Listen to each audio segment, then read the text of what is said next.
അതിപരിശുദ്ധ നാമം മഹിമപ്പെടുമാറാകട്ടെ. ആലപ്പുഴ പത്തനംതിട്ട സെക്ഷന്റെ ശാപസ്കൂൾ പാഠപഠനത്തിലേക്ക് ഏവർക്കും സ്വാഗതം. നമ്മൾ പഠിക്കാൻ പോകുന്നതായ പാഠം 9ാമത്തെ പാഠമാണ്. സങ്കീർത്തന ഭാഗങ്ങളെ ആധാരമാക്കിയുള്ള 2ാമത്തെ പഠനമാണ് നമ്മൾ ചെയ്യാൻ പോകുന്നത്. പാഠപഠനത്തിന് മുമ്പ് നമ്മുടെ തലകളെ വണക്കാം, പ്രാർത്ഥിക്കാം. കാരുണ്യവാനും വിശ്വസ്തനുമായ വാഴ്ത്തപ്പെട്ട ദൈവമേ, അവിടുത്തെ വചനത്തിന്റെ ആഴങ്ങളെ മനസ്സിലാക്കുവാൻ ഈ കാലങ്ങളില് കർത്താവ് ഞങ്ങൾക്ക് തന്നിരിക്കുന്ന വലിയ പദ്ധതിയെ ഓർത്ത് നന്ദി പറയുന്നു. അവിടുത്തെ വചനങ്ങൾ പഠിക്കുമ്പോൾ കർത്താവ് എത്രമാത്രം അത് ക്രമീകരിച്ച് ദൈവജനത്തിന് ശക്തി പകരുവാൻ അത് ഉപയോഗപ്പെടുത്തിയിരിക്കുന്നു എന്ന് ഓരോ പാഠങ്ങളും അടിയങ്ങൾ പഠിക്കുമ്പോൾ മനസ്സിലാക്കി തരുന്നതിനായി സ്തോത്രം. ഇന്നത്തെ പാഠപഠനം ഏവർക്കും ഹൃദ്യമായിരിക്കാനും ഉള്ളങ്ങളിൽ അത് ഏറ്റെടുത്ത് ദൈവത്തിന് മഹത്വമുള്ള ഈ അന്ത്യകാലത്ത് ചെയ്യേണ്ട കടപ്പാടുകളും കടമകളും വിഷമങ്ങളിലും പ്രയാസങ്ങളിലും പതറിപ്പോകാത്ത അവസ്ഥകളും പ്രാപിപ്പാൻ ഈ പാഠഭാഗം ഞങ്ങൾക്ക് സഹായമായി തീരണമെന്ന് ഞങ്ങൾക്കായി വേഗം വരുന്ന യേശുവിന്റെ നാമത്തിൽ താഴ്മയായി ചോദിക്കുന്നു. പ്രാർത്ഥന കേൾക്കണം നല്ല പിതാവേ, ആമേൻ. കഴിഞ്ഞ ആഴ്ചയിലെ പാഠപഠനത്തിൽ സങ്കീർത്തന ഭാഗങ്ങളെ ആധാരമാക്കി തന്നിരിക്കുന്ന സാദൃശ്യങ്ങളും സൂചകങ്ങളും ഒക്കെ നാം പഠിക്കുമ്പോൾ വെളിപ്പാട് പുസ്തകം 14ാം അധ്യായവുമായി അതെങ്ങനെ ബന്ധപ്പെട്ടിരിക്കുന്നു എന്ന കാര്യത്തെക്കുറിച്ച് നാം പഠിക്കുകയുണ്ടായി. അതിൻ്റെ 2ാമത്തെ ഭാഗമായ ഇന്ന് നാം പഠിക്കുവാൻ പോകുന്നത് കർത്താവിൻ്റെ ജനം ഈ അന്ത്യകാലഘട്ടത്തില് കഷ്ടങ്ങളിലും പ്രയാസങ്ങളിലും ഉഴലുമ്പോൾ കർത്താവ് നമ്മളുടെ സങ്കേതമായി, നമ്മുടെ കൂടെ ഇരിക്കുന്ന, നമ്മളെ രക്ഷിക്കുന്ന വീരനായി, അവിടുത്തെ കാൽപാദത്തിൽ നമുക്ക് പ്രത്യാശ പകരുന്ന അനുഭവങ്ങളിലൂടെ കടന്നുപോയി കർത്താവ് ഒരുക്കുന്ന നിത്യഭവനത്തിൽ നിത്യസന്തോഷം അനുഭവിപ്പാൻ തക്കവണ്ണം വിളിക്കപ്പെട്ട ദൈവജനം ഉണർന്ന് പ്രവർത്തിപ്പാൻ തക്കവണ്ണമാണ് നാം ഈ പാഠങ്ങളെ പഠിക്കുന്നത്. ഇന്നത്തെ മനപ്പാഠവാക്യത്തിലേക്ക് നമ്മൾ പോകുമ്പോൾ 67ാം സങ്കീർത്തനം അതിൻ്റെ 3ാം വാക്യമാണ് നമുക്ക് തന്നിരിക്കുന്നത്. 67ാം സങ്കീർത്തനം അതിൻ്റെ 3ാം വാക്യം പ്രകാരം വായിക്കുന്നു: ദൈവമേ, ജാതികൾ നിന്നെ സ്തുതിക്കും, സകല ജാതികളും സ്തുതിക്കും. ജാതികൾ സന്തോഷിച്ച് ഘോഷിച്ചുല്ലസിക്കും. നീ വംശങ്ങളെ നേരോടെ വിധിച്ച് ഭൂമിയിലെ ജാതികളെ ഭരിക്കുന്നുവല്ലോ. സങ്കീർത്തനം ഇന്ന് നാം ചിന്തിക്കുവാൻ പോകുന്ന പ്രധാനപ്പെട്ട സങ്കീർത്തനങ്ങള് 46ാം സങ്കീർത്തനം, 47ാം സങ്കീർത്തനം, 67ാം സങ്കീർത്തനം, 75ാം സങ്കീർത്തനം. ഈ സങ്കീർത്തന ഭാഗങ്ങളിലൂടെ വെളിപ്പാട് പുസ്തകം 14ാം അധ്യായം എപ്രകാരം ബന്ധപ്പെട്ടിരിക്കുന്നു, പ്രവചനങ്ങൾ എങ്ങനെ നിറവേറാൻ പോകുന്നു എന്നുള്ള കാര്യങ്ങളെ കുറിച്ച് ആ സങ്കീർത്തനക്കാരനോടൊപ്പം ചേർന്ന് ദൈവം തന്നിരിക്കുന്ന സൂചനകള്, ദൈവം തന്നിരിക്കുന്ന അടയാളങ്ങള്, ദൈവം തന്നിരിക്കുന്ന സാദൃശ്യങ്ങള് ഒക്കെ നാം മനസ്സിലാക്കുമ്പോൾ നാം മനസ്സിലാക്കുന്നതിനേക്കാൾ എത്രയോ വലിയവനായ ദൈവം എത്രയോ നേരത്തെ തന്നെ ഈ ലോകത്തിന്റെ സകല കാര്യങ്ങളും വെളിപ്പെടുത്തിയിരിക്കുന്ന അനുഭവം ഒരു ദൈവ പൈതലിന് മനസ്സിലാക്കുവാൻ കഴിയുന്നതാണ്. പ്രധാനപ്പെട്ടത് പല തരത്തിലുള്ളതായ പ്രതികൂല അവസ്ഥകളിലാണ് ഇന്ന് നാം കടന്നു പോകുന്നത്. എന്നാൽ ഈ പ്രതികൂലങ്ങളും പ്രയാസങ്ങളും കഷ്ടങ്ങളും ഓരോ ഭരണകർത്താക്കൾ വരുമ്പോഴും, ഓരോ രാജ്യങ്ങൾ ഉടലെടുക്കുമ്പോഴും, ഓരോ തരത്തിലുള്ളതായ കാര്യം വരുമ്പോൾ നാം ഇപ്പോഴിത് കുറയുമെന്ന് പറയും. എന്നാല് ദൈവത്തിന്റെ വചനം പറയുന്നത് അവസാന നാളില് ഇത് കൂടി വരുമെന്നാണ്. അത് ആ ഒരു അനുഭവമാണ് നാം ഇന്ന് കൂടുതൽ പ്രധാനമായിട്ടും പഠിക്കുവാൻ പോകുന്നത്. ദൈവത്തിന്റെ ദാസനായ ദാവീദ്, നമുക്കറിയാം, ദാവീദ് രാജാവായപ്പോൾ ശൗല് ഒരു രാജകുടുംബത്തിൽ ജനിച്ച വ്യക്തി ആയിരുന്നില്ല ദാവീദ്. എന്നാൽ ഒരു ആട്ടിടയനായി മാതാപിതാക്കൾ പോലും വലിയ ഇമ്പോർട്ടൻസ് കൊടുക്കാത്ത ഒരു മകനാണെന്ന് ദാവീദ് തന്നെ പറയുന്നുണ്ട്. അപ്പൊ അങ്ങനെയുള്ള ഒരു മകനെ ദൈവം രാജാവാക്കി രാജഭരണം ഏൽപ്പിച്ചു. രാജാവായിട്ട് ഭരിക്കുമ്പോഴും തൻ്റെ ജീവിതത്തില് അനവധിയായ കുറവുകളും ബലഹീനതകളൊക്കെ ഉണ്ടാക്കി. എന്നാല് അതിൽ നിന്നെല്ലാം വിടുതൽ പ്രാപിച്ച ഒരു വ്യക്തി എന്ന നിലയിലും, ദൈവത്തോട് കൂടുതൽ പറ്റിച്ചേർന്നിരുന്ന ഒരു വ്യക്തി എന്ന നിലയിലും, അദ്ദേഹത്തിന് വന്ന കഷ്ടങ്ങളിലും സങ്കടങ്ങളിലും ദൈവത്തിന്റെ ആ സാമീപ്യം അല്ലെങ്കിൽ അടുത്ത തുണയായിരിക്കുന്ന ദൈവത്തെ തൊട്ടറിയുവാൻ, രുചിച്ചറിയുവാൻ ജീവിച്ചതായ ഒരു വ്യക്തിയായിരുന്നു ദാവീദ്. അദ്ദേഹം രചിച്ചതായ സങ്കീർത്തനമാണ് 46-ാം സങ്കീർത്തനം. ഇന്ന് ഞായറാഴ്ചത്തെ പാഠത്തിലേക്ക് നാം പോകുമ്പോൾ ആ 46-ാം സങ്കീർത്തനത്തെ ആധാരമാക്കി കഷ്ടകാലങ്ങളിൽ അടുത്തിരിക്കുന്ന ദൈവത്തിന്റെ സഹായം എപ്രകാരം നമുക്ക് പ്രാപിക്കുവാൻ കഴിയും ഈ കാലങ്ങളിൽ എന്നുള്ളതായ ആ വലിയ വചനം, ആ വലിയ വാക്തത്വം, ആ വലിയ അനുഭവം നമുക്ക് ഈ സങ്കീർത്തനങ്ങളിലൂടെ നൽകി തരികയാണ്.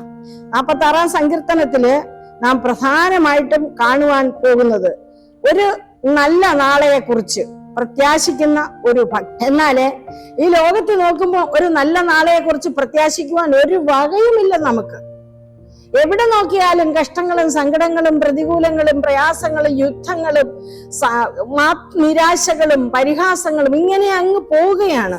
ഒരു സ്വസ്ഥതയില്ലാത്ത ഈ ലോകത്തില് ദൈവത്തിന്റെ കുഞ്ഞുങ്ങളായിരിക്കുന്ന നമുക്ക് ദാവീദ് തരുന്ന ഏറ്റവും വലിയ ഒരു അനുഭവമാണ് 46-ാം സങ്കീർത്തനം സമ്മാനിക്കുന്നത്.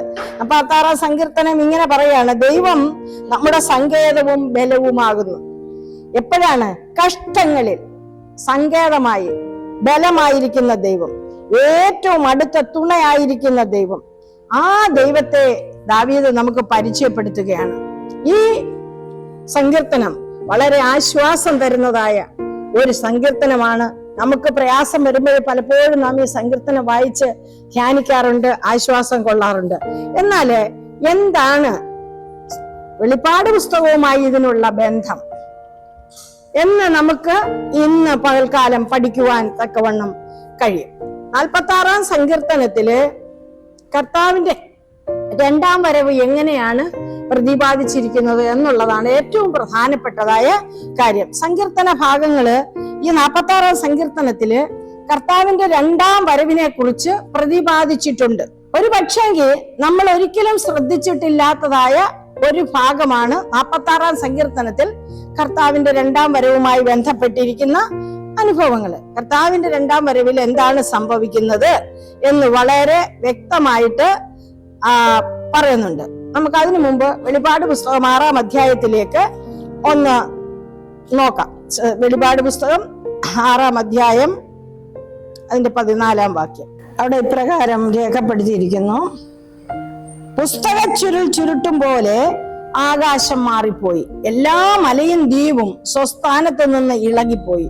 ഭൂമിയിലെ രാജാക്കന്മാരും മഹത്തുക്കളും സഹസ്രാധിപന്മാരും ധനവാന്മാരും ബലവാന്മാരും സകല ദാസന്മാരും സ്വതന്ത്രന്മാരും ഗുഹകളിലും മലപ്പാറകളിലും ഒളിച്ചുകൊണ്ട് മലകളോടും പാറകളോടും ഞങ്ങളുടെ മേൽ വീഴുവീൻ, സിംഹാസനത്തിൽ ഇരിക്കുന്നവന്റെ മുഖം കാണാതെ വണ്ണം കുഞ്ഞാടിന്റെ കോപം തട്ടാതെ വണ്ണവും ഞങ്ങളെ മറപ്പീൻ.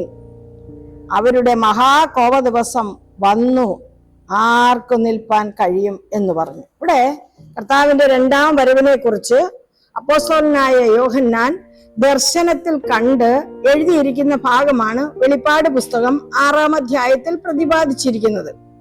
ഈ ഭാഗം നമ്മൾ പഠിക്കുമ്പോൾ ഈ 46-ാം സങ്കീർത്തനവുമായി എങ്ങനെ അത് ബന്ധപ്പെട്ടിരിക്കുന്നു എന്ന് നമുക്ക് നോക്കാം.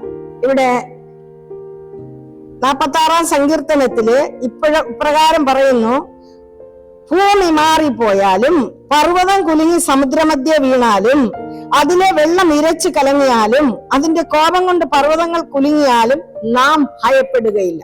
അതാണ് കർത്താവിന്റെ 2ാം വരവില് സംഭവിക്കുന്നതായ ഒരു വലിയ കാര്യമാണ് 46-ാം സങ്കീർത്തനത്തില് പറയുന്നത്. അത് വെളിപ്പാട് പുസ്തകം 6-ാം അധ്യായത്തില് രേഖപ്പെടുത്തിയിരിക്കുകയാണ്. ആ കാര്യങ്ങള് ദൈവത്തിന്റെ പ്രവാചകന്മാര് രേഖപ്പെടുത്തിയിട്ടുണ്ട്. ആകാശം എന്ത് ചെയ്യും? അത് പുസ്തക ചുരുട്ടും പോലെ മാറിപ്പോകുമെന്ന്. അപ്പം അതിനെക്കുറിച്ച് ഇരമ്യാവ് പറയുന്നുണ്ട്, എപ്രകാരം പറയുന്നുണ്ട്. അതിനുശേഷമുള്ള അവസ്ഥകളെ കുറിച്ച് ഇരമ്യാവ് തന്റെ പ്രവചനത്തില് രേഖപ്പെടുത്തിയിട്ടുണ്ട്. അപ്പോഴ് ഈ 46-ാം സങ്കീർത്തനത്തില് വരാൻ പോകുന്ന ആ കർത്താവിന്റെ 2ാം വരവുമായിട്ട് ബന്ധപ്പെട്ടിരിക്കുന്ന കാര്യങ്ങളെ കുറിച്ച് നാം പഠിക്കുമ്പോൾ നമുക്ക് അടുത്തിരിക്കുന്ന ഒരു ദൈവമുണ്ട്. അതാണ് നമ്മളുടെ ഏറ്റവും വലിയ വിശ്വാസം എന്ന് പറയുന്നത്. ഏത് കഷ്ടം വന്നാലും, ഏത് പ്രതികൂലം വന്നാലും, ഏത് പ്രയാസം വന്നാലും നമ്മുടെ അടുത്തിരിക്കുന്ന ഒരു ദൈവമാണ് നമ്മുടെ ദൈവം. നമ്മളെ തള്ളിക്കളയാത്തൊരു ദൈവം. ആ ദൈവത്തിൽ നാം ആശ്രയം വെച്ച് വിശ്വാസത്തിൽ നാം ജീവിക്കുകയാണെങ്കിൽ നമുക്ക് ഭയപ്പെടേണ്ട ആവശ്യമില്ല. ഇവിടെ നോക്കുമ്പോൾ 46 സങ്കീർത്തനം 2-ാം വാക്യം പറഞ്ഞത് ഒന്നുകൂടെ വായിക്കാം. ഭൂമി മാറിപ്പോയാലും പർവ്വതങ്ങൾ കുലുങ്ങി സമുദ്രമധ്യേ വീണാലും അതിലെ വെള്ളം ഇരച്ചു കലങ്ങിയാലും നമുക്ക് ഭയപ്പെടേണ്ട ഒരു ആവശ്യം ഇല്ല എന്ന് വളരെ വ്യക്തമായിട്ട് പറയുകയാണ്. അതാണ് വെളിപ്പാട് പുസ്തകത്തിൽ കർത്താവിന്റെ 2-ാം വരവുമായിട്ട് ബന്ധപ്പെട്ട് യോഹന്നാൻ അപ്പോസ്തലൻ ഇപ്രകാരം ഇരിക്കുന്നത്. ആകാശം എങ്ങനെ മാറിപ്പോകും, പുസ്തക ചുരുള് ചുരുട്ടുന്നത് പോലെ ചുരുണ്ടുപോകും. സമുദ്രമില്ല, പർവ്വതങ്ങൾ സ്വസ്ഥാനത്തുനിന്ന് മാറിപ്പോകും. ആ സമയത്ത് ഭൂമിയിലെ മഹത്തുക്കളും സഹസ്രാധിപന്മാരും വലിയ വലിയ നേട്ടങ്ങൾ കൊയ്തിരുന്നതായ വ്യക്തി ജീവിതങ്ങളും എന്ത് ചെയ്യും?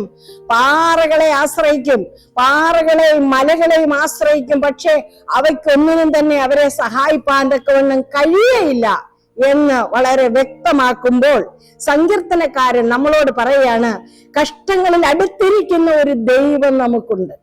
അതാണ് ഒരു ദൈവ പൈതലിന്റെ ഏറ്റവും വലിയ വിശ്വാസം, നങ്കൂരം. അതാണ് ഉറപ്പ്. കഷ്ടങ്ങളിൽ അടുത്തിരിക്കുന്ന ഒരു ദൈവം. ആ ദൈവത്തെ രുചിച്ചറിഞ്ഞ ഒരു വ്യക്തിയാണ് ദാവീദ്. തന്റെ അനുഭവങ്ങളിൽ നിന്ന് രചിച്ചതായ 46-ാം സങ്കീർത്തനത്തില് നമുക്കും രുചിച്ചറിയുവാൻ തക്കവണ്ണം അദ്ദേഹം നമ്മെ ക്ഷണിക്കുകയാണ്. അതിനെ കുറിച്ച് പത്രോസ് അപ്പോസ്തലൻ ഇപ്രകാരം പറയുന്നുണ്ട്. ഈ കർത്താവിന്റെ 2-ാം വരവുമായിട്ട് ബന്ധപ്പെട്ട് 2 പത്രോസില് 3:12 പറഞ്ഞു, ആകാശം കൊടിമുഴക്കത്തോടെ അഴിഞ്ഞു പോകും, മൂലപദാർത്ഥങ്ങളൊക്കെയും കത്തി അഴിയും. അപ്പൊ കർത്താവ് വരുന്ന ആ ഗംഭീരനാദം കേൾക്കുമ്പോൾ, കാഹളത്തിന്റെ ശബ്ദം കേൾക്കുമ്പോൾ, അവിടുത്തെ വരവിന്റെ ആ സമയത്ത് സംഭവിക്കുന്ന കാര്യമാണ് അപ്പോസ്തലനായ പത്രോസും രേഖപ്പെടുത്തിയിരിക്കുന്നത്. അതുകൊണ്ട് നമുക്ക് ഈ സങ്കീർത്തനം തരുന്ന ഏറ്റവും വലിയ ഒരു വിശ്വാസത്തിന്റെ നങ്കൂരം എന്ന് പറയുന്നത് 46-ാം സങ്കീർത്തനം അതിന്റെ 10-ാം വാക്യമാണ്. 46-ാം സങ്കീർത്തനത്തില് മിണ്ടാതിരുന്ന് ഞാൻ ദൈവമെന്ന് അറിഞ്ഞുകൊള്ളുവീൻ, ഞാൻ ജാതികളുടെ ഇടയിൽ ഉന്നതനാകും, ഞാൻ ഭൂമിയിൽ ഉന്നതനാകും. കർത്താവിന്റെ 2-ാം വരവിൽ സകല ജാതികളുടെയും ഇടയിൽ ഉന്നതനാകുന്നതായ കർത്താവും രാജാതി രാജാവുമായ കർത്താവിൽ പ്രത്യാശയുള്ളവർക്ക് ഒരു നദിയുണ്ട്. ദൈവനഗരത്തെ സന്തോഷിപ്പിക്കുന്ന ഒരു നദി, ഏദനിൽ ഉണ്ടായിരുന്നത് പോലെ ഒരു നദിയുണ്ട്. ആ നദിയുടെ സന്തോഷം പോലെയാണ് കർത്താവ് നമ്മുടെ കൂടെ ഉള്ളപ്പോൾ വിശുദ്ധ നിവാസത്തെ ചുറ്റി സഞ്ചരിക്കുന്ന ആ നദിയെ കുറിച്ച് 46-ാം സങ്കീർത്തനം നമുക്ക് സൂചനയായിട്ട് നൽകി തരുന്നുണ്ട്.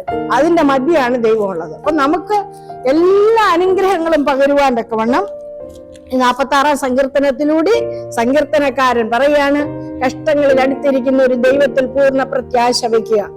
അത് നമ്മുടെ വിശ്വാസത്തിന്റെ നങ്കൂരവും ഉറപ്പുമാക്കിക്കൊണ്ട് ജീവിക്കുന്ന ഒരു വ്യക്തിക്ക് ഈ പറയുന്നതായ പ്രയാസവേളയില് കുലുങ്ങിപ്പോകേണ്ടതായ ആവശ്യം വരികയില്ല എന്ന് വളരെ വ്യക്തമാക്കുകയാണ്. വീണ്ടും പ്രത്യാശ തരികയാണ്. രണ്ടാമത് നമുക്ക് ആ സങ്കീർത്തനത്തിലൂടെ സഞ്ചരിക്കുമ്പോൾ തിങ്കളാഴ്ചത്തെ പാഠത്തിൽ തരുന്നത് പ്രതികൂലത്തിന്റെ, കഷ്ടങ്ങളുടെ, പ്രയാസത്തിന്റെ, കലുഷിതാവസ്ഥയുടെ അനുഭവത്തിൽ പ്രത്യാശ തരുന്ന ഒരു സങ്കീർത്തനമാണ് 46-ാം സങ്കീർത്തനം. ആ പ്രത്യാശ തരുന്ന ഒരു ഭാഗം നമുക്ക് ഈ സങ്കീർത്തനത്തിൽ വായിക്കുവാൻ തക്കവണ്ണം കഴിയും. ദൈവത്തിന്റെ വചനം വളരെ വ്യക്തമാക്കുന്നത് എഗസ്കേൽ പ്രവാചകന്റെ പുസ്തകത്തിൽ 21-26 ഒക്കെ വായിക്കുമ്പോഴത്തേന് നമുക്ക് കർത്താവ് തരുന്ന പ്രത്യാശ എന്താണെന്ന് അതിന്റെ ഒരു സൂചന ഭാഷയാണ് ഈ സങ്കീർത്തനത്തിലൂടെ നമുക്ക് ലഭ്യമായി തീർന്നിരിക്കുന്നത്. അവസാന നാളില് അനേക ശക്തികൾ ഇളകി വരുമ്പോൾ, അനേക കഷ്ടങ്ങൾ ഒന്നിനു പുറകെ ഒന്നായിട്ട് വരുമ്പോൾ പലതരത്തിലുള്ള കഷ്ടങ്ങളാണ് വരുന്നത് എന്ന് നമുക്ക് കാണുവാൻ കഴിയും. ഈ ലോകത്തില് പലതരത്തിലുള്ള കഷ്ടങ്ങളിലൂടെ കടന്നു പോകുന്ന ഒരു അനുഭവമാണ് കർത്താവിന്റെ 2-ാം വരവിന്റെ സമയം അടുക്കുമ്പോൾ ഉള്ളത് എന്ന് ഈ സങ്കീർത്തന പുസ്തകത്തിലൂടെ നമുക്ക് കാണുവാൻ തക്കവണ്ണം കഴിയും. എല്ലാ ശക്തികളും മനുഷ്യവർഗത്തിന് എതിരായിട്ട് തീരുന്നതായ ശക്തികളായി തീരും. നാം വിചാരിക്കും ഒരു ഭരണം മാറി മറ്റൊരു ഭരണം വരുമ്പോൾ നല്ലതായിരിക്കും. എന്നാൽ അല്ല, വളരെ പ്രതികൂലങ്ങൾ നിറഞ്ഞ ഓരോ ദിവസങ്ങളാണ് ഇനിയും പിന്നിടുവാൻ തക്കവണ്ണം പോകുന്നത്. ആ കാലയളവിലും നമുക്ക് പ്രത്യാശ തരുവാൻ തക്കവണ്ണം ദൈവത്തിന്റെ വചനങ്ങള് വളരെ വിലയേറിയതാണ് എന്ന് നമുക്ക് കാണുവാൻ തക്കവണ്ണം കഴിയും. കർത്താവിന്റെ വരവിന് ശേഷം എന്താണ് ഈ ഭൂമിയുടെ അവസ്ഥയെന്ന് യെരമ്യാവിന്റെ പുസ്തകം 4-ാം അധ്യായം 23-ാം വാക്യം മുതൽ 26-ാം വാക്യം വരെ വളരെ വ്യക്തമായിട്ട് പ്രവാചകൻ രേഖപ്പെടുത്തിയിട്ടുണ്ട്. നമുക്ക് ആ ഭാഗം ഒന്ന് വായിക്കാം. 4-ാം അധ്യായം അതിന്റെ 23 തൊട്ട് 26 വരെയുള്ളതായ വാക്യങ്ങൾ. ഞാൻ ഭൂമിയെ നോക്കി അതിനെ പാഴും ശൂന്യവുമായി കണ്ടു. ഞാൻ ആകാശത്തെ നോക്കി അതിന് പ്രകാശമില്ലാതിരുന്നു. ഞാൻ പർവ്വതങ്ങളെ നോക്കി അവ വിറയ്ക്കുന്നത് കണ്ടു. കുന്നുകളെല്ലാം ആടിക്കൊണ്ടിരുന്നു. ഞാൻ നോക്കി ഒരു മനുഷ്യനെയും കണ്ടില്ല. ആകാശത്തിലെ പക്ഷികളും ഒക്കെയും പറന്നു പോയിരിക്കുന്നു. ഞാൻ നോക്കി ഉദ്യാനം മരുഭൂമിയായി തീർന്നിരിക്കുന്നത് കണ്ടു. അതിലെ പട്ടണങ്ങളൊക്കെയും യഹോവയാലും അവന്റെ ഉഗ്രകോപം ഹേതുവായും ഇടിഞ്ഞു പോയിരിക്കുന്നു. ദൈവത്തിന്റെ സ്തോത്രം. ഓക്കെ, കർത്താവിന്റെ 2-ാം വരവിന് ശേഷം ഈ ഭൂമിയുടെ അവസ്ഥ ദൈവത്തിന്റെ ദാസൻ രേഖപ്പെടുത്തിയിരിക്കുകയാണ്. ഇവിടെ വെളിപ്പാട് 21 നമുക്ക് വായിക്കാൻ തക്കവണ്ണം കഴിയും. എന്നാല് ദാനിയേൽ പ്രവാചകൻ തന്റെ 7-ാം അധ്യായത്തില് ഈ ലോകരാഷ്ട്രങ്ങള് ഉണ്ടാകുന്നതും കയറി വരുന്നതും മൃഗങ്ങളുടെ സാദൃശ്യങ്ങളും ഒക്കെ രേഖപ്പെടുത്തുമ്പോൾ കാറ്റ് സമുദ്രത്തിന്മേൽ അടിക്കുമ്പോഴാണ് ഓരോ രാജ്യങ്ങൾ ഇങ്ങനെ ഓരോ ശക്തികളായിട്ട് കയറി വരുന്നത്. ചിലത് ശക്തിയുള്ളതാണ്, ചിലത് പ്രതാപമുള്ളതാണ്. ഇങ്ങനെ ഒന്നിനു പുറകെ ഒന്നായിട്ട് കയറി വന്നെങ്കിലും പ്രവാചകൻ നോക്കുമ്പോൾ ഇതൊന്നും തന്നെ ശാശ്വതമായി കാണാതെ ഇതെല്ലാം നശിച്ചു പോകുന്നതാണ്. എന്നാൽ രാജാവ് കണ്ട സ്വപ്നത്തിലും ദാനിയേല് കണ്ട ദർശനത്തിലും നിത്യരാജ്യത്തിന്റെ അനുഭവങ്ങളെ കാണിച്ചു കൊടുക്കുകയാണ്. സ്ഥിരമായി നിൽക്കുന്ന ഒരു രാജ്യം കർത്താവ് ഒരുക്കിയിട്ടുണ്ട്. അത് മാത്രമേ സ്ഥിരതയുള്ളതായിട്ടുള്ളൂ. ഒരു ദൈവ പൈതലിന് ഈ ഭൂമിയിൽ എന്ത് തന്നെ ഉറപ്പുള്ളതാണെന്ന് തോന്നിയാലും അതിന് ഉറപ്പില്ല എന്ന് വചനം പറയുമ്പോൾ നമ്മളുടെ പ്രത്യാശ സ്വർഗത്തിലെ ദൈവത്തിലും അവന്റെ വരാൻ പോകുന്ന രാജ്യത്തിന്റെ കെട്ടുപണിയിലും ആയിരിക്കണമെന്ന് ദൈവവചനം നമ്മോട് ആവശ്യപ്പെടുകയാണ്. ഈ ഭാഗങ്ങളൊക്കെ പഠിക്കുമ്പോൾ ദൈവത്തിന്റെ വചനം ഹൃദയത്തിൽ വന്നിട്ട് ഇതെല്ലാവരോടും പറയുവാനുള്ള ഒരു ആഹ്വാനമാണ് നൽകി തരുന്നത്. നമ്മൾ മിണ്ടാതിരിക്കാനുള്ള കാലമല്ല എന്ന് വളരെ വ്യക്തമാക്കുന്ന തരത്തിലാണ് ഇപ്പോൾ ഈ വചനങ്ങളുടെ ഒരു പഠനം എന്ന് പറയുന്നത്. ഈ സങ്കീർത്തനക്കാരൻ നമ്മളോട് പറയുന്നത് ഭൂമി മാറിപ്പോയാലും സമുദ്രമധ്യ വീണാലും അതിലെ വെള്ളം നിറച്ചു കലങ്ങിയാലും നമുക്ക് ഭയപ്പെടാനില്ല. കാരണം ഒരു നദിയുണ്ട്, ദൈവനഗരത്തെ ചുറ്റുന്ന ഒരു നദിയുണ്ട്, അതിന്റെ മധ്യേ ദൈവമുണ്ട്. അപ്പൊ ആ ഒരു അനുഭവമാണ് ദൈവത്തിന്റെ കുഞ്ഞ് പ്രാപിക്കുവാൻ തക്കവണ്ണം ഉള്ളത്. ദൈവനഗരവും ദൈവത്തിന്റെ സിംഹാസനവും ദൈവത്തിന്റെ ഉള്ള പ്രത്യാശയും നമ്മൾക്ക് ദിനംതോറും വളരുമ്പോൾ ഈ ഭൂമിയിൽ എന്ത് തന്നെ കഷ്ടങ്ങളുടെ മധ്യത്തിൽ നാം ആയിരുന്നാലും നാം കുലുങ്ങാതിരിക്കുന്ന, ഇളകാതിരിക്കുന്ന ഒരനുഭവം പ്രാപിക്കുവാൻ കഴിയും. അങ്ങനെ പ്രാപിച്ചവരായിരുന്നു ദാനിയേല്, ശദ്രക്ക്, മേശക്ക്, അപ്പോസ്തലന്മാരെല്ലാവരും തന്നെ. അവരുടെ ജീവിതത്തിൽ പ്രതികൂലങ്ങളുടെ മധ്യത്തിൽ പതറിപ്പോകാതെ അവർക്കായി ഒരുക്കുന്ന ആ നിത്യഭവനത്തിന്റെ സന്തോഷം അവരുടെ ഹൃദയത്തിൽ തുള്ളിയിട്ട് ആ പ്രത്യാശയിൽ നിലനിന്നവരാണ്. അവരാണ് നമുക്ക് ഈ വാഗ്ദത്തങ്ങളെ ഒരു പ്രാവശ്യം കൂടി ഒരുക്കി തരുന്നത്. അതുകൊണ്ട് ആ പ്രത്യാശ നമുക്ക് ഒരു ഉറപ്പായിട്ട് നമ്മുടെ ജീവിതത്തിൽ ആയിരിക്കട്ടെ എന്ന് ഞാൻ പ്രാർത്ഥിക്കുകയാണ്. ഇനിയും ചൊവ്വാഴ്ചത്തെ പാഠത്തിലേക്ക് പോകുമ്പോൾ അവിടുത്തെ പാദപീഠം ഭൂമി അവന്റെ പാദപീഠമാണെന്ന് വേദപുസ്തകം പറയുന്നു. സ്വർഗം അവന്റെ സിംഹാസനമാണെന്ന് പറയുന്നു. ഈ പാദപീഠമായ ഭൂമിയിൽ ഒരു ദൈവ പൈതലിന്റെ ആശ്രയം വെക്കുവാൻ നമ്മെ ക്ഷണിക്കുന്ന ഒരു സങ്കീർത്തനമാണ് 47-ാം സങ്കീർത്തനം. 47-ാം സങ്കീർത്തനം ഇപ്രകാരം പറയുകയാണ്: സകല ജാതികളുമായുള്ളവരെ കൈകൊട്ടുവീൻ, ജയഘോഷത്തോടെ ദൈവസന്നിധിയിൽ ആർക്കുവീൻ. അത്യുന്നതനായ യഹോവ ഭയങ്കരൻ, അവൻ സർവഭൂമിക്കും മഹാരാജാവാകുന്നു. അവൻ ജാതികളെ നമ്മുടെ കീഴിലും വംശങ്ങളെ നമ്മുടെ കാൽ കീഴിലുമാക്കുന്നു. അവൻ നമുക്ക് നമ്മുടെ അവകാശത്തെ തിരഞ്ഞെടുത്തു തന്നു. താൻ സ്നേഹിച്ച യാക്കോബിന്റെ ശ്ലാഘ്യ ഭൂമിയെ തന്നെ. ദൈവം സ്നേഹിച്ച യാക്കോബിന്റെ ശ്ലാഘ്യ ഭൂമി എന്ന് പറയുന്നത് ഈ ലോകത്തിൽ അബ്രഹാമിന് കൊടുത്ത വാഗ്ദത്തം, സകലജാതികൾക്കും അനുഗ്രഹമായിരിക്കാൻ വിളിക്കപ്പെട്ട അബ്രഹാമിനോട് കനാൻ ദേശം വാഗ്ദത്തം ചെയ്തതുപോലെ ദൈവത്തിന്റെ കുഞ്ഞുങ്ങൾക്ക്, എന്നാൽ അതിനേക്കാൾ മെച്ചമായ ദൈവത്തിന്റെ ശ്ലാഘ്യഭൂമിയായ സ്വർഗത്തെക്കുറിച്ച് കാഴ്ചപ്പാടുണ്ടായിരുന്ന ഒരു വ്യക്തിയായിരുന്നു അബ്രഹാം. എബ്രായരുടെ പുസ്തകത്തിൽ അബ്രഹാമിനെ കുറിച്ച് പറയുന്നത്, കൂടാരവാസിയായി ജീവിച്ച അബ്രഹാം കൂടാരങ്ങൾ മാറ്റി മാറ്റി അടിച്ച് ജീവിച്ചിട്ടും ഈ ഭൂമിയിൽ ഒരു ഭവനം ചമയ്ക്കുവാൻ അദ്ദേഹത്തിന് ഇഷ്ടമില്ലായിരുന്നു. കാരണം ദൈവം ശില്പിയായി പണിയുന്ന ഒരു നഗരത്തെ നോക്കി പാർത്തിരുന്ന ഒരു വ്യക്തിയായിരുന്നു അബ്രഹാം. അപ്പം യാക്കോബിന്റെ ശ്ലാഘ്യ ഭൂമി എന്ന് പറയുന്നത് സ്വർഗമാണ്, ദൈവത്തിന്റെ അടുത്ത അനുഭവമാണ്. ആ ശ്ലാഘ്യ ഭൂമിയെ തന്നെ അവകാശമായി തരുവാനാണ് കർത്താവായ യേശുക്രിസ്തു ഈ മാനവകുലത്തിലേക്ക് മനുഷ്യവേഷം എടുത്തു വന്നത്. തന്റെ രക്തത്താലുള്ള ശുദ്ധീകരണത്തിലൂടെ നമുക്ക് ആ അനുഭവം പ്രാപിക്കുവാൻ തക്കവണ്ണം ദൈവം നമുക്ക് ആ അനുഭവം, അവിടുത്തെ പാതാരവിന്ദത്തിലേക്ക് നമ്മെ കൂട്ടിച്ചേർക്കുന്ന ഒരു അനുഭവം പ്രാപിക്കാനാണ് എന്നിരിക്കുന്നത്. നമുക്കറിയാം, ഈ ശ്ലാഘ്യ ഭൂമി ഒരിക്കല് ആരുടെ വകയായിരുന്നു? സാത്താന്റെ കയ്യിലായി. ആദം മുഖാന്തരം സാത്താന്റെ സ്വന്തമായിരുന്നു. അതുകൊണ്ടാണ് യോബിന്റെ പുസ്തകത്തിൽ അപ്രകാരം കർത്താവ് ചോദ്യം, നീ എവിടെ നിന്ന് വന്നു? ഞാൻ ഭൂമിയിലൂടെ ആടി സഞ്ചരിച്ചിട്ട് വരികയാണെന്ന് പറയുന്നത്. അപ്പൊ ഭൂമി മൊത്തം അവനെ പണയപ്പെടുത്തിയത് കൊണ്ട്, അവന്റെ വകയെന്ന് അവൻ ആഗ്രഹിച്ചത് കൊണ്ടും ആശ്വസിച്ചത് കൊണ്ടും മറ്റുള്ളവരൊക്കെ അവന്റെ അടിമയാണെന്ന് പറഞ്ഞത് കൊണ്ടും ആ ഒരു അനുഭവത്തിൽ നിന്നാണ് നമ്മുടെ കർത്താവ് നമ്മെ രക്ഷിക്കുവാൻ, സകല ജാതികളെയും തന്റെ സന്നിധിയിൽ ചേർക്കുവാൻ, സകല വംശങ്ങളെയും തന്റെ സന്നിധിയിലേക്ക് അടുപ്പിക്കുവാൻ തക്കവണ്ണം മനുഷ്യവേഷമെടുത്ത് നമുക്ക് വേണ്ടി പകരക്കാരനായി തീർന്നത്. അപ്പൊ ആ ഒരു അനുഭവമാണ് ഈ 47-ാം സങ്കീർത്തനത്തിൽ നമ്മൾ വായിക്കുന്നത്. അതെന്ന് ആ ശ്ലാഘ്യഭൂമി എന്ന് ആർക്ക് എപ്പോഴും കിട്ടും?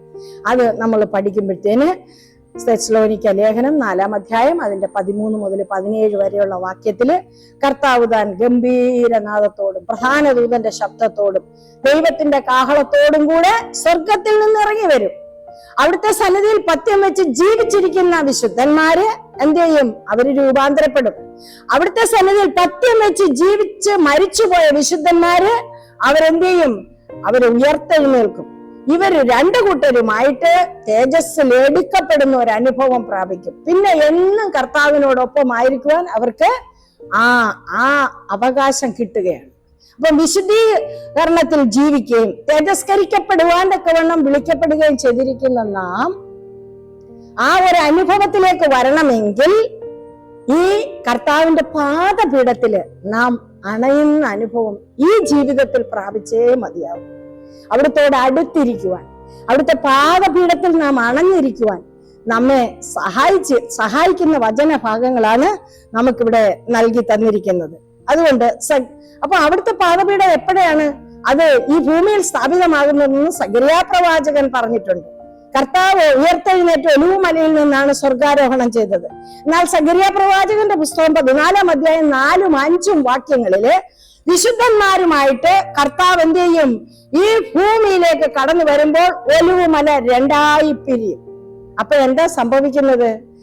കർത്താവിനോടൊപ്പം വിശുദ്ധന്മാരും കർത്താവും ഒരുമിച്ച് നിൽക്കുന്ന ആ വേളയില് ദുഷ്ടന്മാരുടെ ഒരു കൂട്ടം പാളയത്തെ വളയും.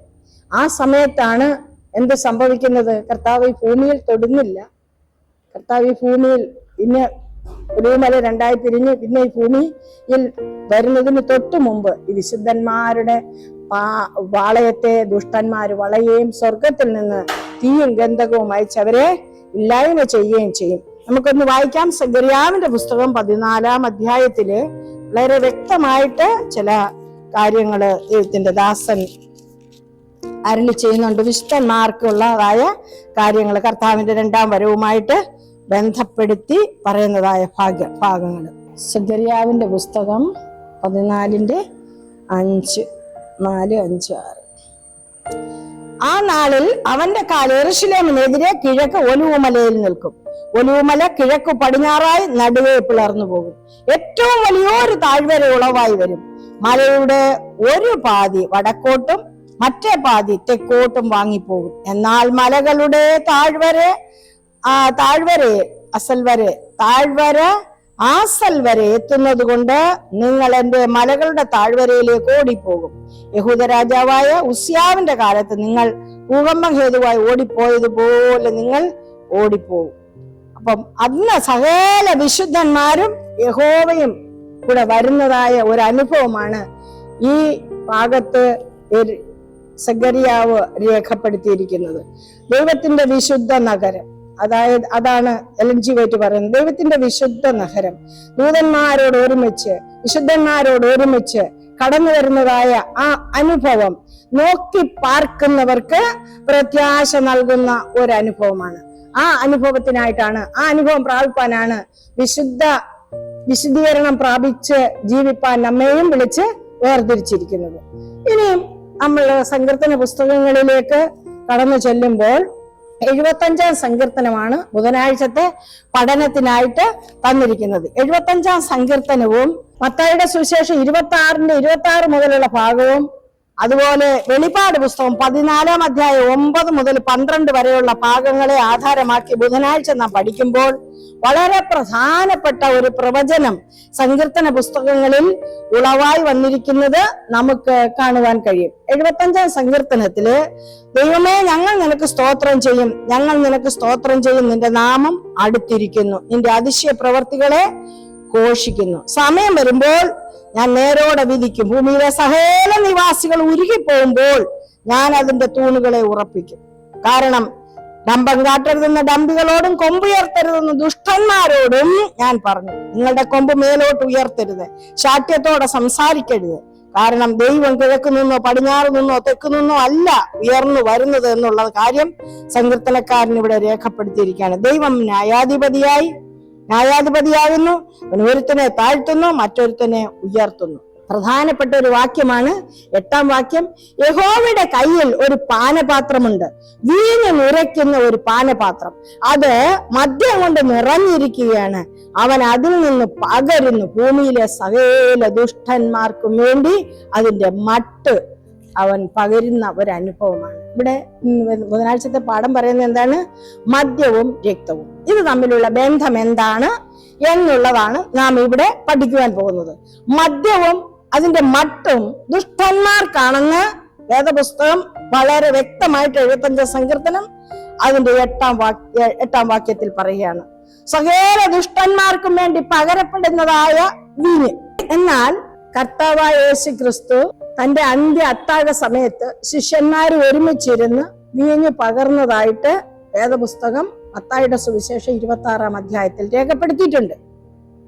അപ്പൊ ആ വീഞ്ഞും ഈ വീഞ്ഞും തമ്മിലുള്ള വ്യത്യാസം അത് നമ്മൾ മനസ്സിലാക്കണം. കർത്താവ് അവിടെ പറയുകയുണ്ടായി, ഇത് പുതിയ നിയമത്തിന്റെ രക്തമാണ്, എന്റെ രക്തത്തിന്റെ സൂചനയാണ്, ഇത് പുതിയ നിയമത്തിന്റെ രക്തമാണ്, ഇത് ഇനിയും നിങ്ങളോട് ഒരുമിച്ച് കർത്താവ് ഇനിയും ദൈവരാജ്യത്തിലാണ് ഇത് ചെയ്യുവാൻ പോകുന്നതെന്ന് അവിടെ നമുക്ക് കാണുവാൻ തക്കവണ്ണം കഴിയും. എന്നാൽ അത് മദ്യമല്ല. കർത്താവ് നൽകിയതായ ആ വീഞ്ഞ് സകല ജാതികൾക്കും വേണ്ടി പകരപ്പെട്ട തന്റെ പുതിയ നിയമത്തിന്റെ രക്തമാണ്. എന്താണ് പുതിയ നിയമം? മൃഗങ്ങളുടെ യാഗങ്ങളും രക്തങ്ങളും ഒരു മനുഷ്യന്റെ പാപം പൂർണ്ണമായിട്ട് മായ്ക്കയില്ല. എന്നാൽ കാൽവറിയിൽ ചൊരിയാൻ പോകുന്ന ആ രക്തം, കർത്താവിന്റെ രക്തം, അത് സകല മാനവരാശിയുടെയും പാപങ്ങളെ പൂർണ്ണമായിട്ടും ഇല്ലായ്മ ചെയ്യുന്നതാണ്. അതാണ് പുതിയ നിയമത്തിലെ രക്തം എന്ന് പറയുന്നത്. കർത്താവിന്റെ രക്തമാണ്. ആ രക്തത്താലുള്ള വിശുദ്ധീകരണം പ്രാപിക്കുന്നവർക്ക് പാപമോചനം എന്ന വീണ്ടെടുപ്പ് സാധ്യമായി വരും എന്ന് കർത്താവ് മത്തായിയുടെ സുവിശേഷത്തിലൂടെ നമുക്ക് നൽകി തരികയാണ്. എന്നാൽ വെളിപ്പാട് പുസ്തകം 19-ാം അധ്യായം ഇത് തമ്മിലുള്ളതായ ഒരു റിലേഷൻ, ഒരു ബന്ധത്തെ കുറിച്ച് പഠിപ്പിക്കുന്നുണ്ട്. എന്താണ്? 14-ാം അധ്യായം 9 മുതൽ 12 വരെയുള്ളതായ വാക്യങ്ങളില് അപ്പോസ്തലനായ യോഹന്നാൻ കണ്ട ദർശനത്തില് അതിനെക്കുറിച്ച് എന്താണ് പ്രതിപാദിച്ചിരിക്കുന്നതെന്ന് നമുക്ക് നോക്കാം. 9 മുതൽ വെളിപാട് പുസ്തകം 14-ാം അധ്യായം 9 മുതൽ വായിക്കുമ്പോൾ, മൂന്നാമത് വേറൊരു ദൂതൻ അവരുടെ പിന്നാലെ വന്ന് അത്യുച്ചത്തിൽ പറഞ്ഞത്, മൃഗത്തെയും അതിന്റെ പ്രതിമയെയും നമസ്കരിച്ച് നെറ്റിയിലോ കൈമേലോ മുദ്രയേൽക്കുന്നവൻ ദൈവകോപത്തിന്റെ പാത്രത്തിൽ കലർപ്പില്ലാതെ പകർന്നിരിക്കുന്ന ദൈവക്രോധ മദ്യം കുടിക്കേണ്ടി വരും. വിശുദ്ധ ദൂതന്മാർക്കും കുഞ്ഞാടിന് മുമ്പാകെ ആത്മഗന്ധകങ്ങളിൽ ദണ്ഡനം അനുഭവിക്കും. അവരുടെ ദണ്ഡനത്തിന്റെ പുക എന്നേക്കും പൊങ്ങും. മൃഗത്തെയും അതിന്റെ പ്രതിമയെയും നമസ്കരിക്കുന്നവർക്കും അതിന്റെ പേരിന്റെ മുദ്രയേൽക്കുന്ന ഏവനും രാവും പകലും ഒരു സ്വസ്ഥതയും ഉണ്ടാകുകയില്ല. ദൈവകൽപ്പനയും യേശുവിങ്കലുള്ള വിശ്വാസവും കാത്തുകൊള്ളുന്ന വിശുദ്ധന്മാരുടെ സഹിഷ്ണുത കൊണ്ട് ഇവിടെ ആവശ്യം. മൂന്നാം ദൂതന്റെ ദൂതുമായിട്ട് ഈ മദ്യത്തിന്റെ ഒരു സൂചന നമുക്ക് സങ്കീർത്തനങ്ങളിലൂടെ നൽകി തരുമ്പോൾ ദൈവത്തിന്റെ കോപമദ്യം എന്നാണ് വെളിപ്പാട് പുസ്തകത്തിൽ, അത് ക്രോധമദ്യം എന്നാണ് വെളിപ്പാട് പുസ്തകത്തിൽ രേഖപ്പെടുത്തിയിരിക്കുന്നത്. ആ ക്രോധമദ്യം അത് എങ്ങനെ അവർക്ക് കുടിക്കുവാൻ സാധ്യമായി എന്ന് നോക്കുമ്പോൾ മൃഗത്തെയും അതിന്റെ പ്രതിമയെയും നമസ്കരിച്ച് കൈമേലും നെറ്റിമേലും മുദ്രയേൽക്കുന്ന വ്യക്തികളായിട്ട് അവരെ മാറ്റുകയാണ്. ഈ ലോകത്തിന്റെ അവസാന ഘട്ടത്തിൽ ജീവിക്കുമ്പോൾ രണ്ട് കൂട്ടരെ നമുക്ക് കാണുവാൻ കഴിയും. മനുഷ്യവർഗത്തെ രണ്ട് കൂട്ടരായിട്ട് നമുക്ക് തിരിക്കാൻ പറ്റും. ഒന്ന്, മൃഗത്തെയും അതിന്റെ പ്രതിമയെയും നമസ്കരിക്കുന്നവരും, എന്ത് തന്നെ പ്രതികൂലം വന്നാലും മൃഗത്തെയും അതിന്റെ പ്രതിമയെയും നമസ്കരിക്കാത്തവരും, ദൈവത്തിന്റെ മുദ്രയേറ്റവരും മൃഗത്തിന്റെ മുദ്രയേറ്റവരും. ആ ഒരു അനുഭവമാണ് മൂന്നാം ദൂതില് നമ്മൾ കാണുന്നത്. അപ്പം സകല ജാതികൾ, ഒന്നാം ദൂതൻ പറയുന്നത് സകല ജാതികളെയും യഹോവയെ സ്തുതിക്കുവാൻ തക്കവണ്ണം കൂട്ടും. അത് എങ്ങനെയാണ്? ദൈവത്തിന് മഹത്വം കൊടുക്കുവാൻ തക്കവണ്ണം വേർതിരിക്കപ്പെടുന്നവർ, യഹോവയ്ക്ക് മഹത്വം കൊടുക്കുവാൻ തക്കവണ്ണം മൃഗത്തിന്റെ പിടിയിൽ നിന്നും മറ്റ് സമ്മർദ്ദങ്ങളിൽ നിന്നും ദൈവത്തിൽ പൂർണ്ണമായിട്ടും വിശ്വാസം വെച്ച് യേശുക്രിസ്തുവിനെ തന്റെ രക്തത്താല് വിശുദ്ധീകരണം പ്രാപിച്ചതായ കുലുങ്ങിപ്പോകാത്ത ഒരു കൂട്ടം ആളുകൾ, അവര് ആ വിശുദ്ധിയിൽ തന്നെ ജീവിച്ച് തേജസ്കരണം പ്രാപിക്കുവാൻ തക്കവണ്ണം മരിച്ചാലും ജീവിച്ചാലും തേജസ്കരണത്തിനായിട്ട് ഒരുങ്ങുന്ന ഒരു കൂട്ടം ആളുകൾ. എന്നാല് മരണപര്യന്തം ദൈവത്തെ മഹത്വപ്പെടുത്താതെ മൃഗത്തിന്റെ ആ മുദ്രയേറ്റ് അതിന്റെ കൂടെ കഴിയുന്നതായ ഒരു കൂട്ടം ആളുകൾ. ഈ രണ്ട് കൂട്ടം ആളുകൾ, രണ്ട് ഭാഗം ആളുകൾ മാത്രമേ ലോകത്തിന്റെ അവസാനത്തെ നമുക്ക് കാണുവാൻ തക്കവണ്ണം കഴിയുള്ളൂ. അപ്പൊ ഈ കൂട്ടരില് മദ്യം എന്ന് പറയുന്നത് ദൈവത്തിന്റെ കോപമദ്യമാണ്, ക്രോധമദ്യമാണ്. ആ മദ്യം, ക്രോധമദ്യത്തിന് ഇരയായി തീരുന്നവര്, ദൈവക്രോധ മദ്യത്തിന്റെ ആ ഗന്ധക തീപ്പൊയ്കയിൽ അവർക്ക് വിധിക്കപ്പെട്ടിരിക്കുന്ന അനുഭവം, ആ അനുഭവമാണ്. എന്നാൽ യേശുവിന്റെ രക്തത്താല് വിടുതല് പ്രാപിക്കുന്നവർക്ക് സ്വർഗത്തില് നമുക്ക് ഒരുക്കിയിരിക്കുന്ന സന്തോഷം പ്രാപിക്കുവാൻ തക്കവണ്ണം കഴിയും എന്നുള്ളതിന് യാതൊരു സംശയവുമില്ല. അതുകൊണ്ട് നമ്മൾ മനസ്സിലാക്കേണ്ടതായ ഏറ്റവും പ്രധാനപ്പെട്ട ഒരു കാര്യമെന്ന് പറയുന്നത്, ദൈവത്തിന്റെ വചനം ഇപ്പോഴും നമുക്ക് നൽകിത്തരുന്നതായ ഈ പീരീഡില് അല്ലെങ്കിൽ ഈ കാലയളവില് നൽകിത്തരുന്ന ആത്മീയ സത്യങ്ങള് ഏറ്റവും അധികമായിട്ട് ഹൃദയത്തിന്റെ അന്തർഭാഗത്തിലേക്ക് ഏറ്റെടുത്തുകൊണ്ട് മറ്റുള്ള കാര്യങ്ങളിൽ നിന്നെല്ലാം ദൈവത്തിൽ പറ്റിച്ചേർന്ന് നമുക്ക് ചെയ്യാവുന്ന കർത്തവ്യങ്ങളെ മറ്റുള്ളവരോട് നമ്മൾ കർത്താവ് ഏൽപ്പിച്ച കർത്തവ്യങ്ങൾക്കായിട്ട് നമ്മുടെ സമർപ്പിച്ച് ജീവിക്കേണ്ടതായിട്ട് ഉണ്ട്. അതാണ് നമുക്ക് കർത്താവിന്റെ രക്തം നമ്മളെ സകല പാപവും പോക്കി നമ്മെ വിടുവിക്കുവാൻ പര്യാപ്തമാണ്.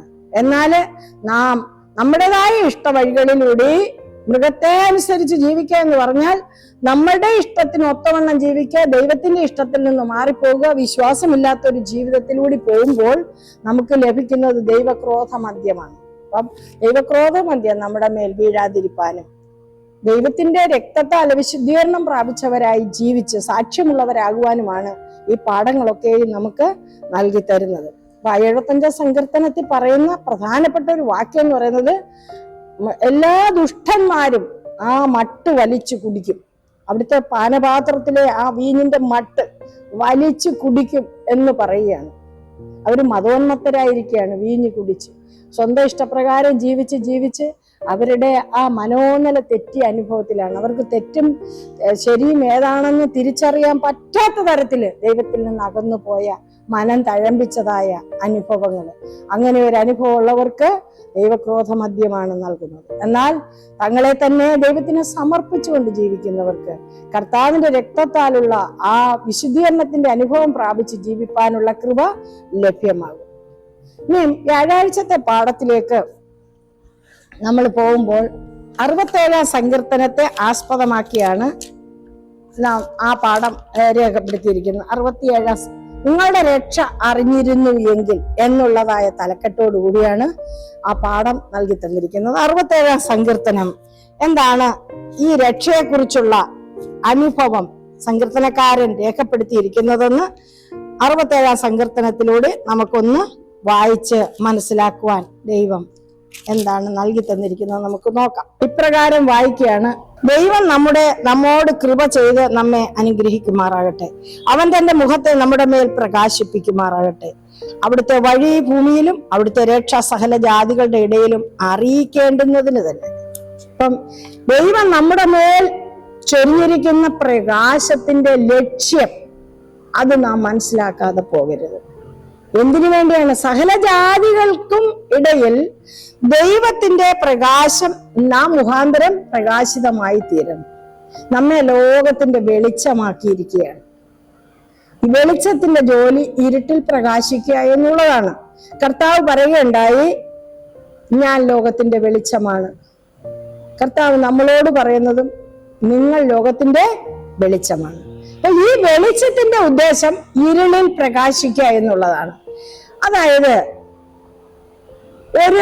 ഒരു കൂട്ടം IT ഉദ്യോഗസ്ഥന്മാര് എന്ത് ചെയ്തെന്നറിയാമോ? അവര് ഒരു കാര്യം കണ്ടുപിടിച്ചു. ഏത് ശക്തമായ പ്രകാശത്തെയും തടുക്കുന്ന ഒരു ലേപനം കണ്ടുപിടിച്ചു. ആ ലേപനം ഉണ്ടെങ്കിൽ അതിന്റെ കണ്ടുപിടുത്തം കഴിഞ്ഞു. ആ ലേപനം ഏത് നിറം കൊടുക്കുമ്പോഴും അത് ഏതാണ്ട് അദൃശ്യമായിട്ട് തോന്നുന്നതായ ഒരു കാര്യമായിരുന്നു. എത്രമാത്രം കറുത്ത പദാർത്ഥത്തെക്കാളും അത് കൂടുതൽ കറുപ്പായിട്ട് അനുഭവപ്പെട്ടിരുന്നു. അതുകൊണ്ട് എല്ലാ വെളിച്ചത്തെയും അത് വലിച്ചെടുക്കുന്ന ഒരു കണ്ടുപിടുത്തമായിരുന്നു ആ എഞ്ചിനീയർമാരുടെ കണ്ടുപിടുത്തം. അപ്പൊ ഇവിടെ നമുക്ക് നൽകി തന്നിരിക്കുന്ന ഈ 67-ാം സങ്കീർത്തനവും ഈ ഒരു കഥയുമായിട്ട് എന്താണ് സാമ്യമെന്ന് നമ്മൾ നോക്കിയാൽ, ദൈവത്തിന്റെ പ്രകാശം നമ്മുടെ മേൽ പ്രകാശിക്കുമ്പോൾ ആ പ്രകാശത്തിൽ നാം പ്രതിഫലിക്കുന്നവരായി, കർത്താവ് നമ്മളിൽ പ്രതിഫലിക്കുന്നവരായി, ആ പ്രകാശം നമ്മൾ പരത്താതെ ഇരുന്നാൽ, നമ്മുടെ ഇരുണ്ട ഹൃദയം എപ്പോഴും ഇരുട്ടിന്റെ അവസ്ഥയിലാണെങ്കിൽ ഈ പ്രകാശത്തെ നമുക്ക് പ്രതിഫലിപ്പിക്കുവാൻ സാധ്യമല്ല. അതാണ് നാം മനസ്സിലാക്കേണ്ടതായ ഏറ്റവും പ്രധാനപ്പെട്ട. ദൈവം നമ്മുടെ മേൽ പ്രകാശിക്കണം, അവിടുത്തെ മുഖം നമ്മുടെ മേൽ പ്രകാശിപ്പിക്കണം. അപ്പോൾ നാം കൂടുതൽ പ്രകാശമുള്ളവരായി തീരും, അത് റിഫ്ലക്ട് ചെയ്യുന്നവരായി തീരും. ദൈവത്തിന്റെ മുഖപ്രസാദത്തിൽ നമ്മൾ പ്രതിഫലിക്കുന്ന ഒരു അനുഭവം വരും. അപ്പോഴാണ് സകല ജാതികളും ദൈവത്തെ സ്തുതിക്കുവാനും സകല വംശങ്ങളും സന്തോഷിക്കുവാനും കർത്താവിന് അവരെ ഭരിക്കുവാനും സാധിക്കുകയുള്ളൂ. അതുകൊണ്ട് സകല ജാതികളും സ്തുതിക്കുവാൻ തക്കവണ്ണം, സകല വംശങ്ങളും വന്നു ചേരുവാൻ തക്കവണ്ണം നമ്മെ എന്ത് ചെയ്തിരിക്കുകയാണ്? രക്ഷയുടെ പ്രകാശം നമ്മളിലേക്ക് പകർന്ന് മറ്റുള്ളവർക്ക് പകർത്തുവാൻ നമ്മെ ഏൽപ്പിച്ചിരിക്കുകയാണ്. നമ്മുടെ ഉത്തരവാദിത്തമാണ് ഇവിടെ ദാവീദ് നമ്മെ ഓർമ്മപ്പെടുത്തുന്നത്. 67-ാം സങ്കീർത്തനം 2-ാം വാക്യത്തിൽ ഇപ്രകാരം: നിന്റെ വഴി ഭൂമിയിൽ നിന്റെ രക്ഷ സകല ജാതികളിലും അറിയിക്കേണ്ടുന്നതിനായിട്ടാണ് തിരുമുഖം പ്രകാശിപ്പിച്ചിരിക്കുന്നത്. അപ്പൊ അറിയിക്കാൻ നമ്മെ വിളിക്കപ്പെടുമ്പോൾ നമ്മളിൽ നിക്ഷിപ്തമായിരിക്കുന്ന ഈ പ്രകാശം മറ്റുള്ളവരിലേക്ക് പകർന്നു കൊടുക്കുവാൻ തക്കവണ്ണം നാം ഒരുക്കപ്പെടണം. അതിൽ നാം പരാജയപ്പെടുമ്പോൾ യഹൂദ ജാതിക്ക് വന്നതായ, ഇസ്രായേലിന് വന്നതായ ആ അപകടം നമ്മുടെ ജീവിതത്തിലും വരുവാനിടയായിത്തീരും. അവരെ മിസ്രൈമിൽ നിന്ന് വിളിച്ചു കൊണ്ടുവന്നു. സകല ജാതികൾക്കും വെളിച്ചമായിരിക്കാൻ അവർക്ക് ദൂതുകൾ കൊടുത്തു, പ്രവാചകന്മാരെ കൊടുത്തു, ന്യായാധിപന്മാരെ കൊടുത്തു. അവിടെ എല്ലാം അവരുടേതായ കാര്യങ്ങളിൽ മാത്രം ശ്രദ്ധിച്ച് ജീവിച്ചപ്പോൾ അവര് ദൈവത്തിന്റെ പ്രകാശം മറ്റുള്ളവരുടെ ഇടയിൽ പകർത്തുവാൻ തക്കവണ്ണം പരാജിതരായി തീർന്നു, ലജ്ജിതരായി തീർന്നു, മറ്റു രാജ്യങ്ങളിൽ അടിമകളായി തീരുവാൻ തക്കവണ്ണം ഇടയായി എന്ന് ചരിത്രം നമ്മെ പഠിപ്പിക്കുമ്പോൾ 67-ാം സങ്കീർത്തനത്തിൽ ദാവീദ് രാജാവ് പറയുന്നതായ തിരുമുഖം എൻ്റെ മേൽ പ്രകാശിപ്പിക്കണമേ. 51-ാം സങ്കീർത്തനത്തിലും അദ്ദേഹം അത് പറയുന്നുണ്ട്. ദൈവമേ, അവിടുന്ന് എന്നെ കൂടുതൽ ദൈവത്തിന്റെ വചനങ്ങൾ മറ്റുള്ളവരിലേക്ക് എത്തിക്കുവാൻ, രക്ഷയുടെ സന്തോഷത്തിൽ എന്നെ നയിക്കുവാൻ തക്കവണ്ണം ഇടവരുത്തണമേ എന്ന് പറയുന്ന ഭാഗം നമുക്ക് വായിക്കാം. കർത്താവേ, എൻ്റെ അധരങ്ങളെ തുറക്കണമേ, എന്നാൽ എൻ്റെ വായ നിന്റെ സ്തുതിയെ വർണ്ണിക്കും. നമ്മുടെ അധരങ്ങളെ തുറക്കുവാൻ, നമ്മുടെ വായ കൊണ്ട് ദൈവത്തിന്റെ സ്തുതി വർണ്ണിക്കുവാൻ, മറ്റുള്ള ജാതികൾ രക്ഷിക്കപ്പെടുവാൻ തക്കവണ്ണം, മാനസാന്തരത്തിന്റെ അനുഭവം പ്രാപിക്കുവാൻ തക്കവണ്ണം ഞാൻ മാനസാന്തരപ്പെട്ടെങ്കിൽ മാത്രമേ സാധ്യമാവുകയുള്ളൂ. എൻ്റെ മാനസാന്തരത്തിലൂടെ, എൻ്റെ അധരങ്ങളുടെ തുറന്ന സ്തുതിയിലൂടെ, പ്രാർത്ഥനയിലൂടെ, ജീവിത വിശുദ്ധിയിലൂടെ മറ്റുള്ളവർക്ക് കർത്താവിനെ രുചിച്ചറിയുവാൻ തക്കവണ്ണം ഇടയായി തീരും എന്ന് ദാവീദ് നമുക്ക് വളരെ ശക്തമായ ഒരനുഭവം പകർന്നു തരികയാണ്. അതുകൊണ്ട് കർത്താവ് നമുക്ക് വേണ്ടി ഒരുക്കുന്ന നിത്യഭവനത്തിൽ നമ്മൾ മാത്രമല്ല. 1 ദൂതന്റെ ദൂതിൽ പറയുന്നത് എന്താണ്? സകല ജാതിയും ഗോത്രവും ഭാഷയും വംശവും ആയവരോട് അറിയിപ്പാനുള്ള ഒരു ദൂത് നമ്മെ പരമേൽപ്പിച്ചിരിക്കുകയാണ്. ആ ദൂത് വാഹകരായിരിക്കാൻ ദൈവം നമ്മളെ സഹായിക്കട്ടെ. സ്വർഗസിയോനിലേക്ക് അതായത് വെളിപാട് പുസ്തകം 14-ാം അധ്യായം 1-ാം വാക്യത്തിൽ പറയുന്നത് എന്താണ്? സ്വർഗസിയോന്റെ അത്യുച്ചത്തിൽ നിൽക്കുന്ന 144,000 പേരെയാണ് കാണിച്ചുകൊണ്ട് അവിടെ കാണുന്നത്. എന്തോ ഒരു വലിയ ഒരു അനുഭവമാണ് ആ സ്വർഗസിയോന്റെ അനുഭവം. അത് പ്രാപിക്കുവാൻ തക്കവണ്ണം ദൈവത്താൽ വിളിക്കപ്പെട്ട്, കർത്താവിനാൽ ഭരിക്കപ്പെട്ട്, കർത്താവിന്റെ രക്തത്താൽ വിശുദ്ധീകരിക്കപ്പെട്ട നമുക്കും ആ ഭാഗ്യം അനേകരെ രക്ഷയുടെ സന്തോഷത്തിലേക്ക് കൊണ്ടുവരുവാൻ തക്കവണ്ണം ദൈവം സഹായിക്കട്ടെ. ഈ ആഴ്ചത്തെ പാഠത്തിലൂടെ പ്രധാനമായിട്ട് നമ്മൾ പഠിച്ചത് എന്താണ്? കഷ്ടകാലങ്ങളിൽ കൂടെ ഇരിക്കുന്ന ഒരു ദൈവം. എത്ര വലിയൊരു വിശ്വാസത്തിന്റെ നങ്കൂരമാണ് അവിടുന്ന് തരുന്നത്. നാം ജീവിക്കുന്ന കാലയളവില് പ്രതികൂലങ്ങളും പ്രയാസങ്ങളും ദൈവമേ നീ കാണുന്നില്ലേ എന്ന് ചോദിക്കുന്ന ചോദ്യങ്ങളുടെ ഒക്കെ മധ്യത്തിൽ ദാവീദ് പറയുകയാണ്, ഈ കഷ്ടകാലങ്ങളിൽ അടുത്തിരിക്കുന്ന ഒരു ദൈവമാണ് നമ്മുടെ ദൈവം. രണ്ടാമത് പറയുന്നത് എന്താണ്? ഏത് പ്രതികൂല പ്രതിസന്ധി ഘട്ടത്തിലും നമുക്കൊരു പ്രത്യാശ തരുന്ന ദൈവം. അവിടുത്തെ സന്നിധിയിൽ പ്രത്യാശയുണ്ട്. പിന്നെ മൂന്നാമത്തെ ആഴ്ചയിലെ 3-ാമത്തെ പാഠത്തിലേക്ക് നമ്മൾ പോകുമ്പോൾ എന്താണ് അവിടെ നമ്മൾ കണ്ടത്? അവിടുത്തെ പാദപീഠത്തില് അണയുന്നവർ അനുഭവം പ്രാപിക്കണം. സാത്താന്റെ പാദപീഠം ദൈവത്തിന്റെ പാദപീഠമാകുവാൻ തക്കവണ്ണം നാം ശ്രമിക്കുന്നത് എങ്ങനെയാണ്? വിശ്വാസത്തിലൂടെയാണ്, പ്രാർത്ഥനയിലൂടെയാണ്. യോബ് തോറ്റു പോകാതെ ദൈവത്തിൽ ആശ്രയിച്ചത് കൊണ്ട് അവിടുത്തെ അനുഗ്രഹങ്ങൾ എത്ര ഇരട്ടിയായിട്ടാണ് യോബിന് കിട്ടിയതെന്ന് യോബിന്റെ പുസ്തകം വെളിപ്പെടുത്തുന്നു. നമ്മെ പാപത്തിന്റെ കരാളഹസ്തങ്ങളിൽ നിന്ന് തന്റെ സ്വന്തം രക്തത്താൽ വിലയ്ക്ക് വാങ്ങിയത് അവിടുത്തെ പാദപീഠത്തിൽ ഇരുന്ന് രാപ്പകൽ ധ്യാനിക്കുവാൻ, ആരാധിക്കുവാൻ, അവിടുത്തെ മുഖം കണ്ട് ആനന്ദിപ്പാൻ ഒക്കെയുള്ള ഭാഗ്യത്തിനായിട്ടാണ്.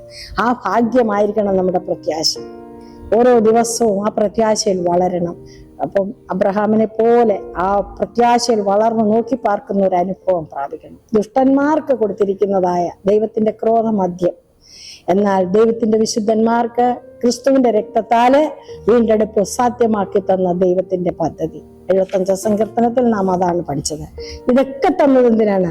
നമ്മളുടെ മുഖം ദൈവത്തിന്റെ മുഖത്തിന്റെ പ്രതിഫലനമായി തീരുവാൻ തക്കവണ്ണം, നമ്മുടെ വായ ദൈവത്തിന്റെ വായായി തീരുവാൻ തക്കവണ്ണം, ഉത്തമമായത് പ്രസ്താവിക്കുവാൻ തക്കവണ്ണം, ഉത്തമ കാര്യങ്ങളിൽ ഇടപെട്ടുകൊണ്ട് ഉത്തമന്മാരെ വാർത്തെടുക്കുവാൻ തക്കവണ്ണം നമ്മൾ നല്ല സാക്ഷ്യം പ്രാപിക്കുവാൻ വേണ്ടിയാണ്. നമ്മുടെ പ്രാർത്ഥനാ ജീവിതം, നമ്മുടെ വചനത്തിന്റെ ആ പൊരുളുകളെ തിരിച്ചുള്ള പഠന രീതികള്, നാം പഠിക്കുന്ന ഓരോ പാഠങ്ങളും വിശുദ്ധിയുടെ അനുഭവത്തിൽ നമ്മളെ ജീവിപ്പിക്കുമ്പോൾ അനേക വ്യക്തികൾക്ക് നാം ഒരു മാതൃകയായി തീരും. നമ്മുടെ മാതൃകയും നമ്മുടെ ഘോഷണവും എല്ലാം തന്നെ സകല ജാതികളും ദൈവത്തെ സ്തുതിക്കുവാൻ തക്കവണ്ണം ഒരുക്കി കൂട്ടി സ്വർഗസിയോന്റെ അത്യുന്നതയിൽ 144,000 പേര് ആരാധിക്കുന്ന ഇടം, ദൈവത്തിന്റെ സന്നിധി നമുക്കും പോകാം. അതിനായിട്ട് ദൈവം നമ്മളെ സഹായിക്കട്ടെ, അനുഗ്രഹിക്കട്ടെ എന്ന് പ്രാർത്ഥിക്കുന്നു. ഈ ആഴ്ചയിലെ പാഠം സങ്കീർത്തനങ്ങളുടെ സൂചനയിലൂടെ വെളിപാട് പുസ്തകം 14-ാം അധ്യായത്തിലെ പ്രവചനങ്ങളുടെ നിവർത്തീകരണത്തിലേക്ക് പോകുമ്പോൾ ദൈവമായ കർത്താവ് എത്രയും വേഗം വരും. അവിടുന്ന് പ്രധാന ദൂതന്റെ ശബ്ദത്തോടെ ദൈവത്തിന്റെ കാഹളത്തോടു കൂടി വരുമ്പോൾ ദൈവത്തിന്റെ മക്കള് അവിടുത്തെ സന്നിധിയിൽ ആനന്ദം കണ്ടെത്തുന്ന അനുഭവം പ്രാപിക്കാൻ കഴിയും. എന്നാൽ സകല ദുഷ്ടന്മാരും ദൈവത്തിന്റെ ക്രോധമദ്യത്തിന്റെ മട്ടു വലിച്ചു കുടിച്ച് മലകളോടും പാറകളോടും തങ്ങളുടെ മേൽ വീഴുവാൻ അലറുമ്പോൾ ആർക്കും അവരെ സഹായിപ്പാൻ തക്കവണ്ണം കഴിയാത്ത അവസ്ഥ വരും. നാം തീരുമാനിക്കുക ഏത് ഭാഗത്തിൽ നമുക്ക് നിൽക്കണം. കർത്താവ് ഒരുക്കുന്ന നിത്യഭവനത്തിന്റെ സന്തോഷം നിത്യമായി അനുഭവിപ്പാൻ ഈ പാഠപഠനങ്ങൾ നമ്മെ ഏവരെയും സഹായിക്കട്ടെ എന്ന് പ്രാർത്ഥിച്ചുകൊണ്ട് ഈ പാഠത്തിൽ നിന്ന് വിരമിക്കുന്നു. ദൈവം നമ്മെ അനുഗ്രഹിക്കട്ടെ. പ്രാർത്ഥിക്കാം. കാരുണ്യവാനും വീണ്ടെടുപ്പുകാരനും വേഗം വരുന്നവനുമായ രക്ഷകനായ കർത്താവേ, അവിടുന്ന് ഞങ്ങൾക്ക് തരുന്ന വലിയ ഉറപ്പും പ്രത്യാശയ്ക്കുമായിട്ട് നന്ദിയോടെ സ്തോത്രം. കാലങ്ങൾക്ക് മുമ്പേ എടുത്ത ഭക്തന്മാർക്ക് വെളിപ്പെടുത്തിയിരിക്കുന്ന ആ ദൈവത്തിന്റെ വചനം കാലാന്ത്യത്തിൽ ജീവിക്കുന്ന അടിയങ്ങൾക്ക് അതെപ്രകാരം സംഭവിക്കുമെന്ന് വിശുദ്ധ ദൈവമേ യോഹന്നാൻ അപ്പോസ്തലനാൽ നൽകപ്പെട്ട വെളിപ്പാട് പുസ്തകത്തിൽ അത് കാണുമ്പോൾ ഞങ്ങളുടെ തെരഞ്ഞെടുപ്പും ജീവിതവും ഞങ്ങളുടെ വിശുദ്ധീകരണവും എല്ലാം തന്നെ ഉറപ്പാക്കി പ്രത്യാശയുടെ നങ്കൂരമേറ്റുകൊണ്ട് കർത്താവിൽ സ്ഥിരപ്പെടുവാൻ ഞങ്ങളെ ഒരുക്കി സഹായിക്കണമേ എന്ന് പ്രാർത്ഥിക്കുന്നു. ദൈവത്തിന്റെ വചനം ആഴമായി പഠിക്കുവാൻ, സ്വർഗത്തിലെ ദൈവത്തിന്റെ അരുളപ്പാടുകളെ കേൾക്കുവാൻ പരിശുദ്ധാത്മാവ് അടിയങ്ങളുടെ ഹൃദയങ്ങളെ ഒരുക്കി സഹായിക്കണമേ. അവിടുത്തെ വചനം ഞങ്ങളുടെ ഉള്ളത്തിലാക്കി തന്ന് അതിന്റെ പ്രകാശത്തിൽ പ്രകാശം പ്രാപിച്ചവരായി ജീവിപ്പാൻ ഞങ്ങളെ സഹായിച്ച് അനുഗ്രഹിക്കണമെന്ന് യേശു മൂലം ചോദിക്കുന്നു. പ്രാർത്ഥന കേൾക്കണം നല്ല പിതാവേ. ആമേൻ. ദൈവം നമ്മെ അനുഗ്രഹിക്കട്ടെ. ആമേൻ.